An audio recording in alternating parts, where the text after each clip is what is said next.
حضرت عبداللہ بن عباس رضی اللہ عنہما فرماتے ہیں کہ نبی اکرم صلی اللہ علیہ وسلم نے ارشاد فرمایا، جب حضرت سلیمان علیہ السلام رمضان میں قیام کرتے تو اپنے سامنے کوئی درخت اگتا ہوا دیکھتے،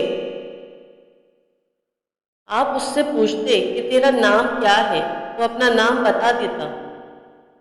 آپ پوچھتے کہ تمہارا فائدہ کیا ہے؟ وہ اپنے فوائد بتا دیتا۔ اگر وہ کسی دوائی کے کام آتا تو لکھ لیا جاتا، اگر وہ بونے کا ہوتا تو اسے بو دیا جاتا۔ ایک دفعہ کا ذکر ہے، آپ نماز پڑھ رہے تھے، آپ کے سامنے ایک درخت اگا، آپ نے اس کا نام پوچھا، اس نے بتایا کہ میرا نام فرنوم ہے۔ آپ نے پوچھا تمہارا فائدہ کیا ہے؟ اس نے کہا میں جس گھر میں اگتا ہوں وہ گھر برباد ہو جاتا ہے۔ حضرت سلیمان علیہ السلام نے دعا مانگی، یا اللہ جنات سے میری موت کو پوشیدہ رکھنا تاکہ لوگوں کو پتہ چل جائے کہ جنات غیب نہیں جانتے۔ راوی کہتے ہیں حضرت سلیمان علیہ السلام نے اپنا عصا زمین پر گاڑا اور اس پر ٹیک لگا لی۔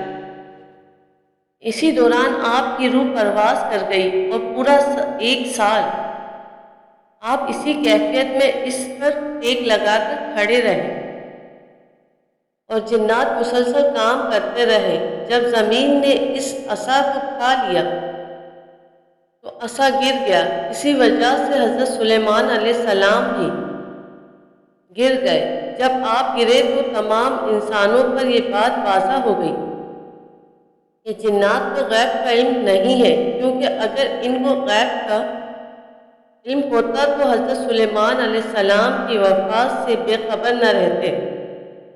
راوی کہتے ہیں جنات نے زمین کا شکریہ ادا کیا اور شکرانے کے طور پر اس پر پانی لے کر آئے۔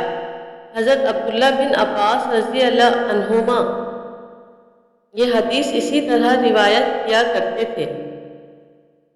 حضرت حکیم بن حزام رضی اللہ عنہ فرماتے ہیں کہ میں نے عرض کی، یا رسول اللہ صلی اللہ علیہ وسلم، ہم جو دوائی لیتے ہیں یا دم کرواتے ہیں کیا یہ تقدیر کو بدل دیتے ہیں؟ آپ صلی اللہ علیہ وسلم نے فرمایا ان کا تعلق بھی تقدیر سے ہی ہے، یعنی دوائی لینا یا دم کروانا بھی تقدیر میں لکھا ہو تو انسان لیتا ہے۔